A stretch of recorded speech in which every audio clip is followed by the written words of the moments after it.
إن الحمد لله نحمده ونستعينه ونستغفره ونعوذ بالله من شرور أنفسنا وسيئات أعمالنا من يهده الله فلا مضل له ومن يضلل فلا هادي له وأشهد أن لا إله إلا الله وحده لا شريك له وأشهد أن محمدا عبده ورسوله صلى الله عليه وعلى آله وصحبه وسلم تسليما كثيرا أما بعد. Nous continuons par la grâce d'Allah subhanahu wa ta'ala la récitation et la lecture de Juz Tabarak, de la partie Tabarak. Nous en sommes arrivés à Surat Nuh.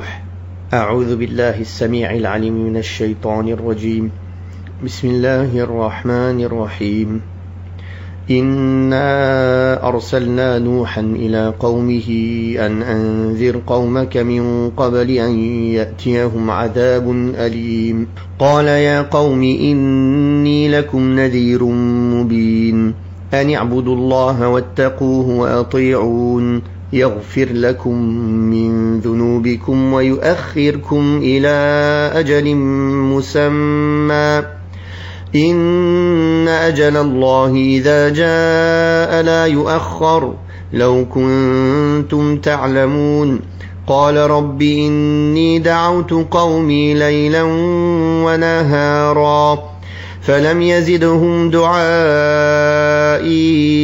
إلا فرارا وإني كلما دعوتهم لتغفر لهم جعلوا أصابعهم في آذانهم واستغشوا ثيابهم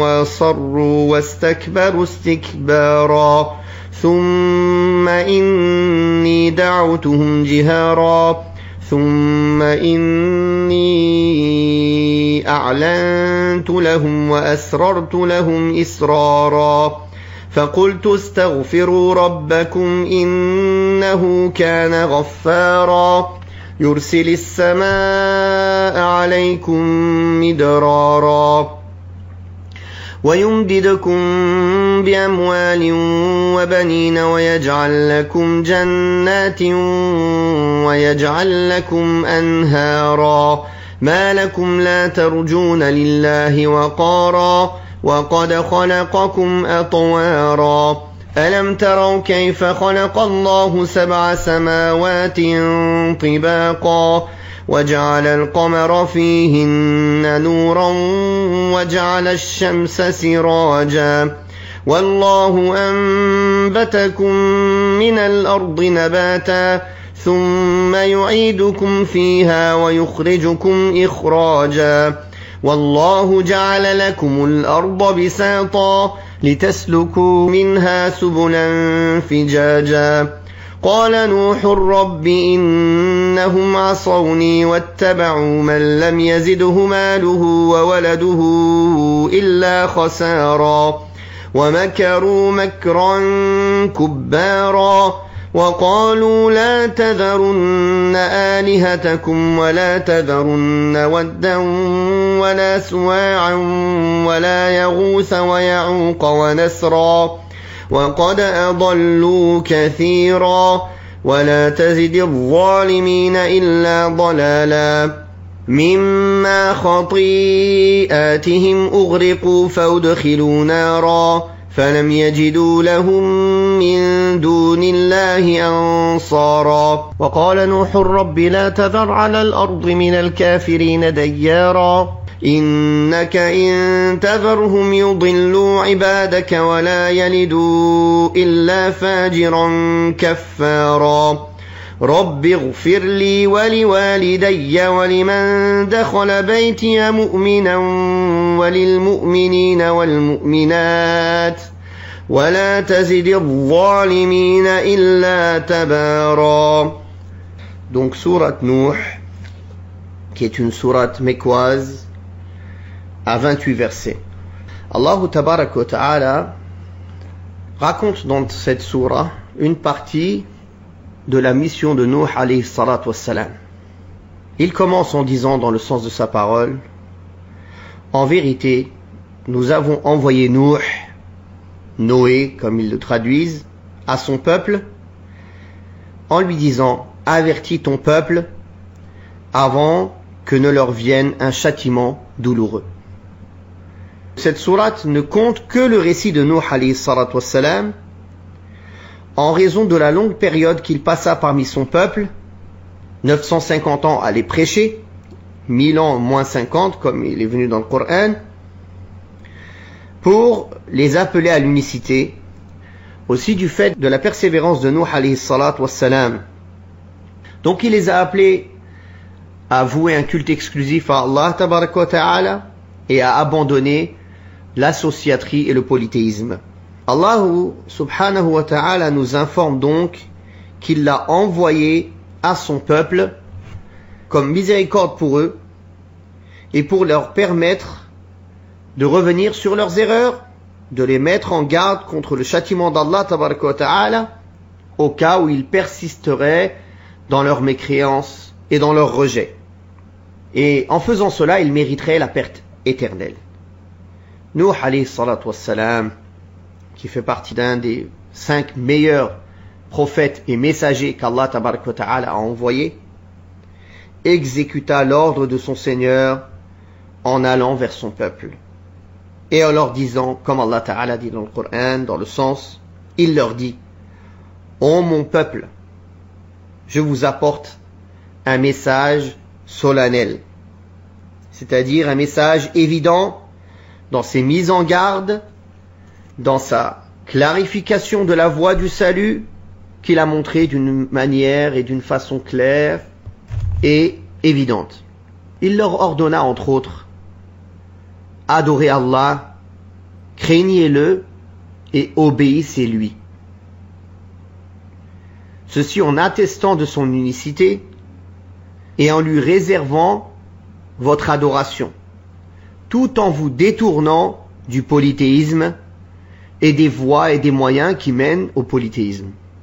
Car si vous craignez réellement Allah tabaraka wa ta'ala, Allah vous pardonnera vos péchés et vous accordera le salut ainsi que l'obtention de la récompense de l'au-delà.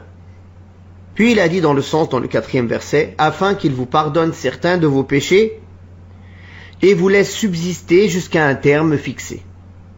C'est-à-dire qu'il va les laisser sur terre, jouir de cette vie, en les protégeant jusqu'à un terme fixé pour la subsistance de cette vie sur terre.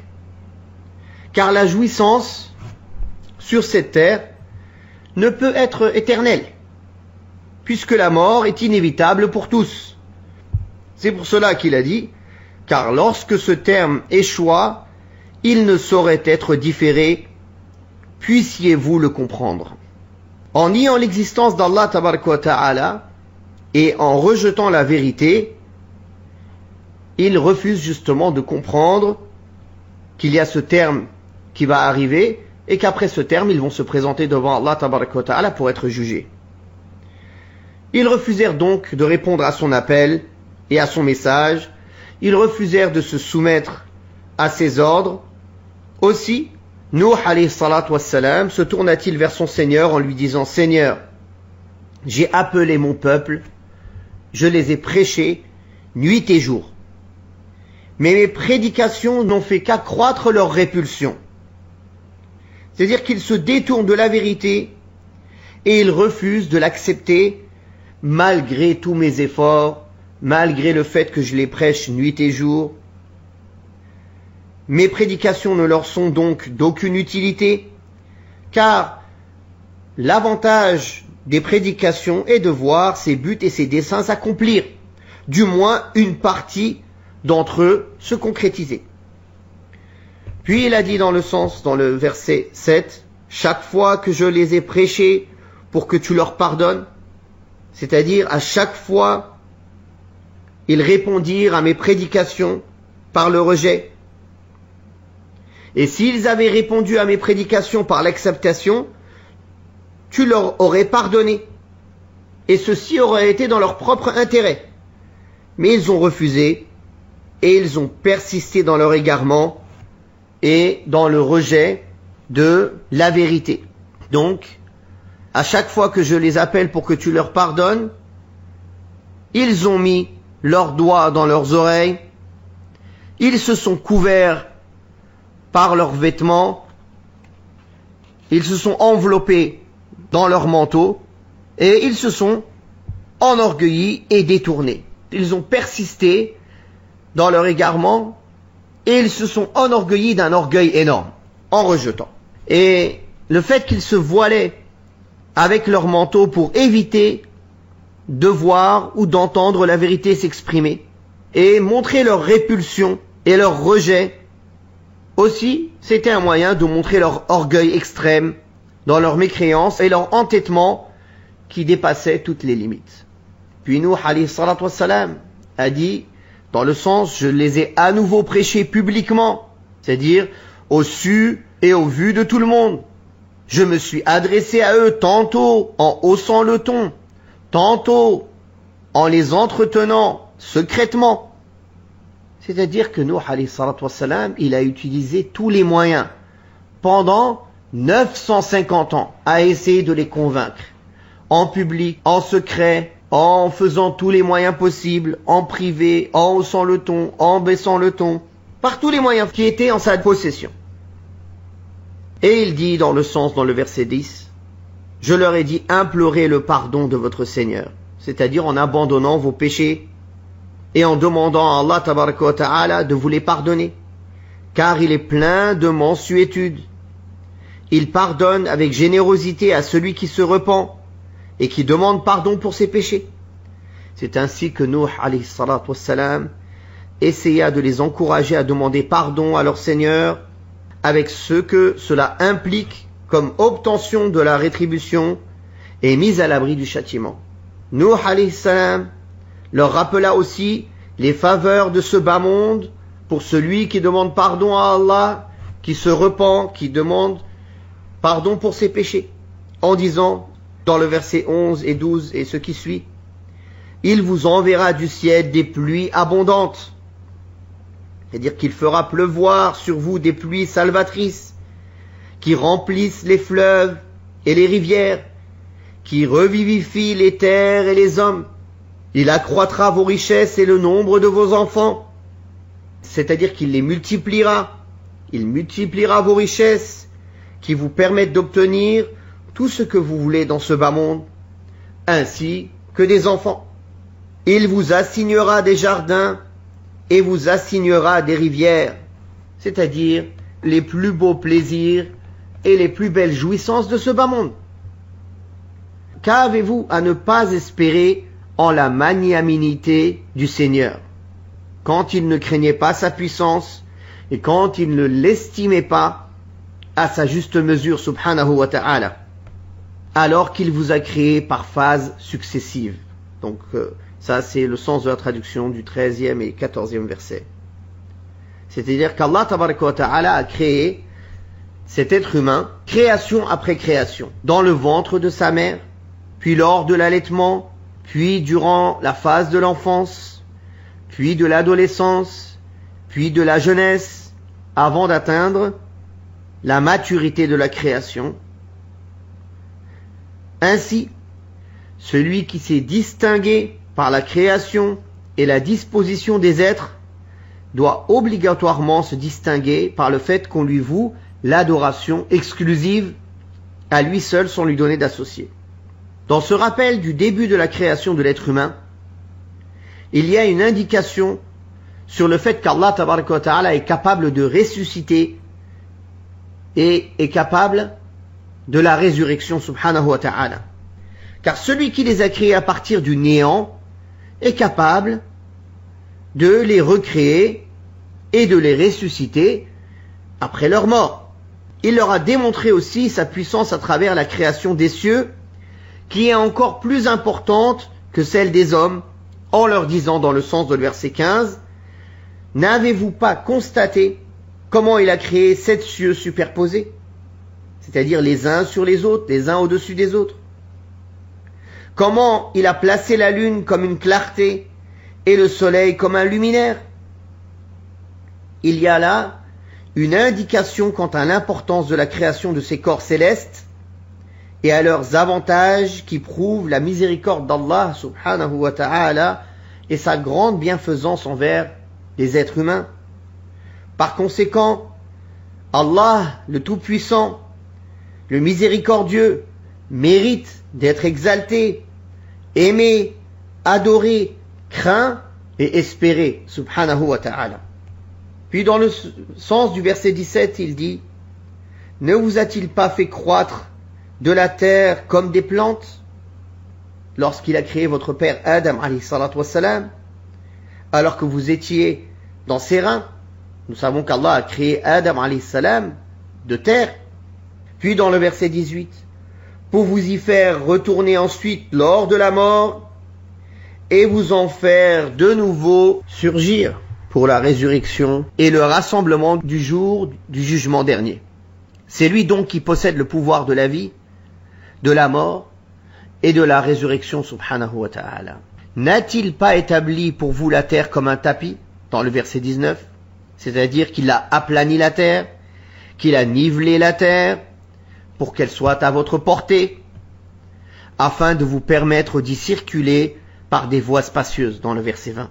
Si Allah tabaraka wa ta'ala ne vous avait pas fait cela, il vous aurait été impossible de circuler sur la surface de la terre, de labourer la terre, de la semer, de la planter, d'y construire des habitations, d'y habiter et autres.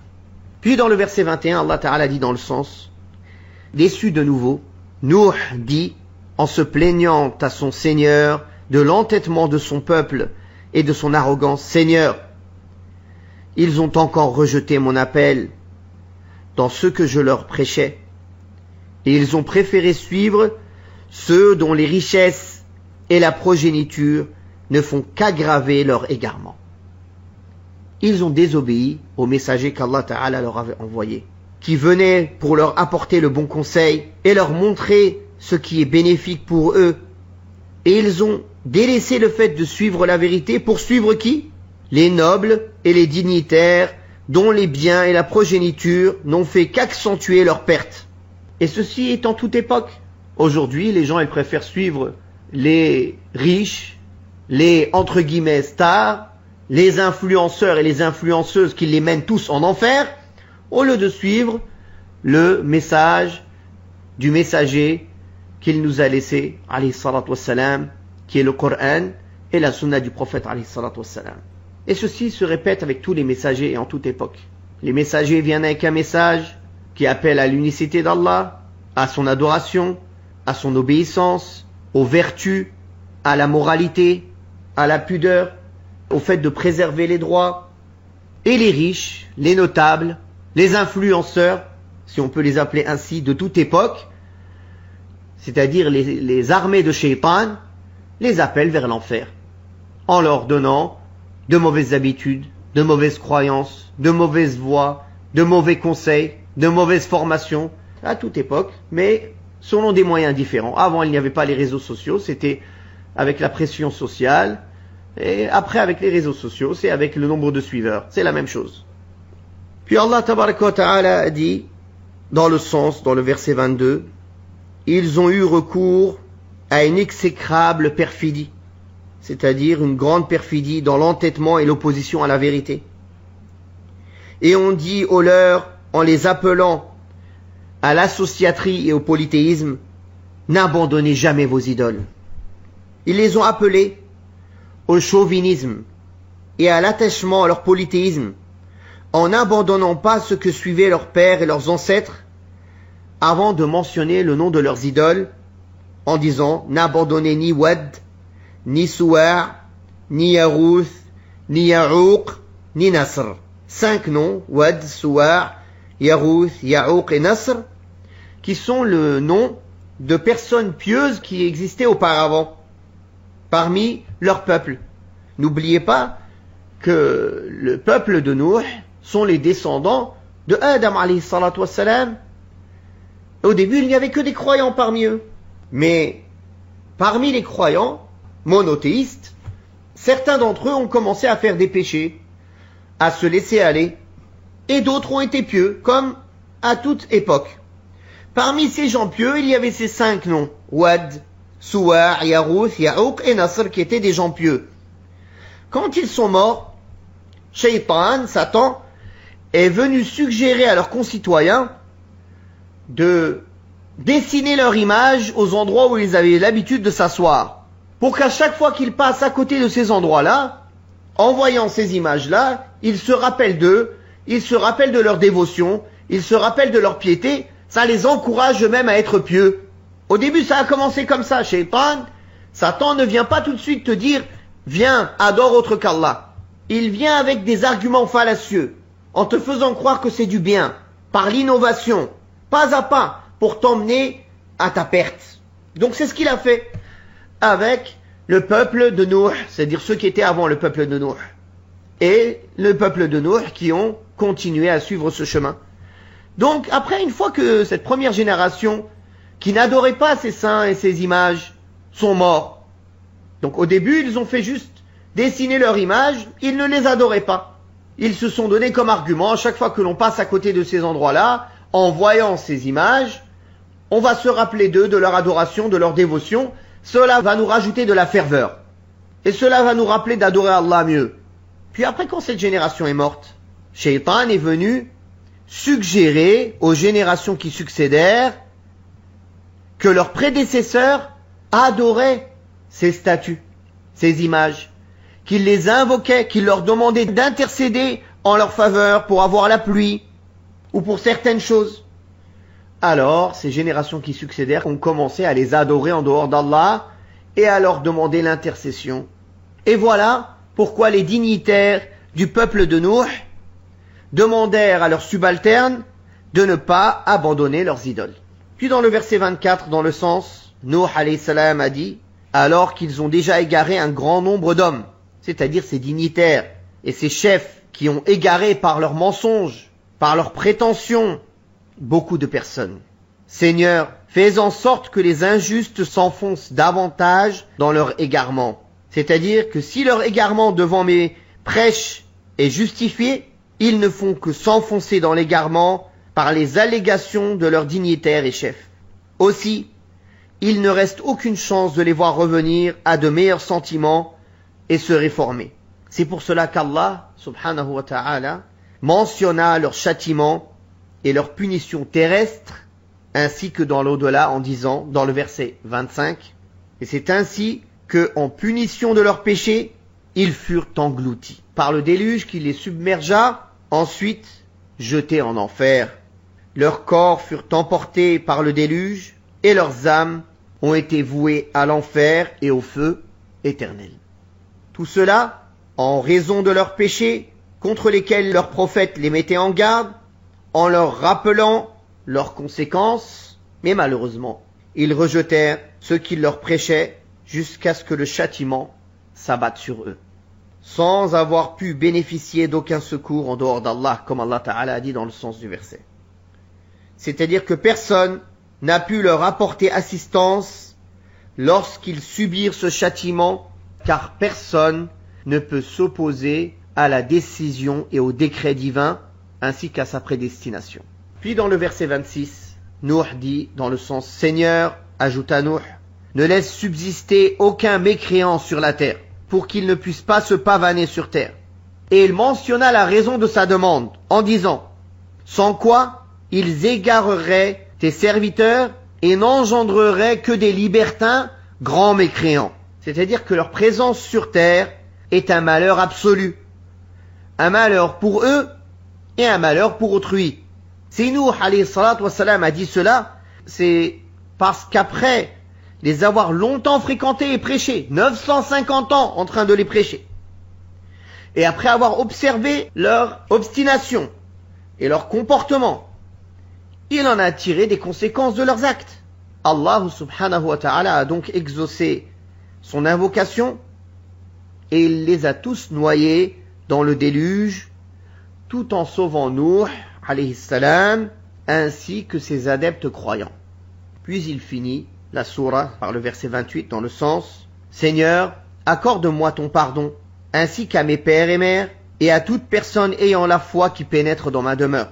Il a commencé, après avoir demandé le pardon pour lui, à mentionner son père, sa mère, et ceux qui entrent dans sa demeure en ayant la foi en vertu des droits qu'ils ont sur lui, et sur la bienfaisance à laquelle ils ont droit. Puis après cela, il a généralisé l'invocation, en disant dans le sens, ainsi qu'à tous les croyants et à toutes les croyantes. Puisses-tu, Seigneur, enfoncer davantage les pervers dans leur perdition et dans leur erreur, c'est-à-dire dans leur perte, leur confusion et leur malheur. Ainsi s'achève Surat Nuh. Wallahu ta'ala a'la wa a'lam. Wa sallallahu ala Muhammadin wa ala alihi wa sahbihi wa sallam.